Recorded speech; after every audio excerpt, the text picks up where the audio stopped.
വിനോദ്, ഒരു 10 റൺസ് കൂടി എടുക്ക്, പിന്നെ നിന്റെ മുന്നിൽ ആരുമില്ല. അച്രേക്കർ ഫാക്ടറിയിൽ ഒരുമിച്ച് വളർന്ന, മുംബൈ ടീമിൽ ഒരുമിച്ച് കളിച്ച പ്രവീൺ റാംറെ ഫിറോസ് ഷാ കോട്ട്ല ഗ്രൗണ്ടിലെ വരണ്ടുണങ്ങിയ പിച്ചിൽ നിന്ന് തന്റെ മിത്രത്തിന് ആത്മവിശ്വാസം നൽകി. ഡ്രസ്സിംഗ് റൂമിൽ കളിക്കൂട്ടുകാരൻ സച്ചിനും ക്യാപ്റ്റൻ അസ്ഹറും ഇതിഹാസ താരം കപിലുമെല്ലാം ഒരു പുത്തൻ ഇതിഹാസത്തിന്റെ പിറവി മുന്നിൽ കണ്ട് കൈയടിച്ചു. താൻ നേരിടുന്ന 301ാമത്തെ പന്തെറിഞ്ഞ ജോൺ ട്രൈക്കോസ് എന്ന 46-കാരനെ പക്ഷെ ആ 21-കാരൻ പയ്യൻ ഒരൽപ്പം ലാഘവത്തോടെയാണ് നേരിട്ടത്. ആ പന്ത് തിരിച്ച് ട്രൈക്കോസിന്റെ കൈകളിലേക്ക് തന്നെ അടിച്ചു കൊടുത്തപ്പോൾ സ്റ്റേഡിയം മാത്രമല്ല, ആദ്യ സെഷനിൽ പെയ്ത മഴമേഘങ്ങളെ വകഞ്ഞുമാറ്റി ആ റെക്കോർഡിന് സാക്ഷിയാവാൻ വാനിലുദിച്ച സൂര്യൻ പോലും നിരാശനായി കാണും. അതെ, തുടർച്ചയായി 2ാം ടെസ്റ്റ് ഡബിൾ സെഞ്ചുറി നേടിയ വിനോദ് കാംബ്ലി എന്ന ആ പയ്യൻ കളഞ്ഞത് കയ്യെത്തും ദൂരത്ത് നിൽക്കുന്ന ഒരു ഇന്ത്യക്കാരന്റെ ഏറ്റവും മികച്ച ടെസ്റ്റ് സ്കോറായ സാക്ഷാൽ സുനിൽ ഗവാസ്കർ നേടിയ 236 എന്ന 10 വർഷം പഴക്കമുള്ള റെക്കോർഡായിരുന്നു.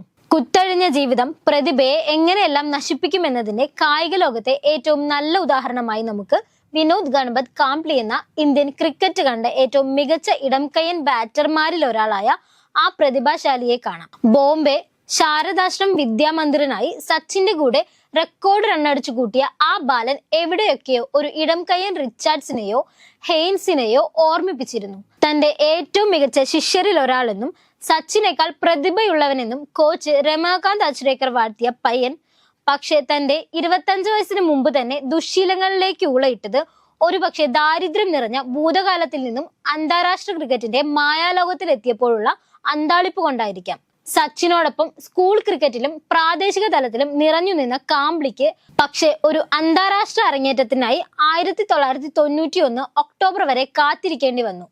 രഞ്ജി ട്രോഫിയിൽ നേരിട്ട ആദ്യ പന്തു തന്നെ ഗ്യാലറിയിൽ എത്തിച്ച അവൻ ഇക്കാലയളവിൽ 14 രഞ്ജി ട്രോഫി മത്സരങ്ങളിൽ നിന്ന് ബോംബെക്ക് വേണ്ടി അടിച്ചുകൂട്ടിയത് 7 സെഞ്ചുറികളാണ്.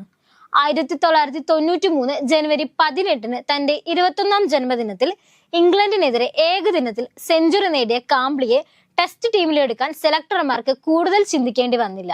വെങ്സർക്കാരും ശാസ്ത്രിയും ശ്രീകാന്തും മഞ്ജുരേക്കറും വൂർക്കേരി രാമനുമെല്ലാം തഴയപ്പെട്ട ഇംഗ്ലണ്ടുമായുള്ള ടെസ്റ്റ് സീരീസിൽ കാംബ്ലിയും ഇടം നേടി.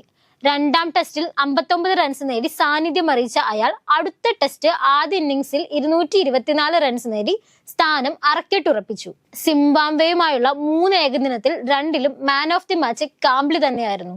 ഷെയ്ൻ വോണിനെ അടിച്ചു പറപ്പിച്ച കാംബ്ലിക്ക് ഷോർട്ട് പിച്ച് ബോളുകൾ നേരിടുന്നതിലെ പോരായ്മ പലപ്പോഴും പ്രശ്നങ്ങൾ സൃഷ്ടിച്ചിരുന്നു.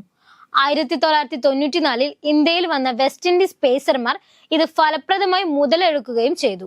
1996 ലോകകപ്പിൽ സിംബാബ്വേക്കെതിരെ തന്റെ കരിയറിലെ അവസാന സെഞ്ചുറി നേടിയെങ്കിലും 44 റൺസും 2 വിക്കറ്റും വീഴ്ത്തിയ Ajay Jadeja man of the match award വാങ്ങുന്നത് കാംബ്ലിക്ക് നോക്കി നിൽക്കേണ്ടി വന്നു. ലോകകപ്പ് സെമിയിലെ പരാജയത്തിൽ കരഞ്ഞുകൊണ്ട് കളം വിടുന്ന കാംബ്ലിയുടെ കരിയറിലെ പതനം അവിടെ തുടങ്ങുകയായിരുന്നു. ഡ്രസ്സിംഗ് റൂമിലും പുറത്തും ചീത്ത കുട്ടിയായ അവൻ പലർക്കും അനഭിമതനായി. ഉറ്റ സുഹൃത്ത് സച്ചിന്റെ ശുപാർശയിൽ പലപ്പോഴും ടീമിൽ വന്നും പോയുമിരുന്ന കാംബ്ലി തന്റെ കരിയറിൽ 9 തവണയാണ് ടീമിലേക്ക് തിരിച്ചുവരവ് നടത്തിയത്.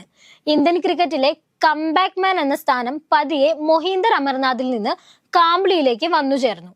2000-ൽ മിന്നൽ പോലെ ഉയർന്നു വന്ന യുവരാജ് സിംഗ് തന്റെ സ്ഥാനം ഭദ്രമാക്കിയതോടെ കാംബ്ലി വിസ്മൃതിയിലാണ്ടു. പ്രാദേശിക ക്രിക്കറ്റിൽ ഏതാനും നല്ല ഇന്നിംഗ്സുകൾ കളിച്ചെങ്കിലും ഒരു തിരിച്ചുവരവ് അദ്ദേഹത്തിന് അകലെയായിരുന്നു.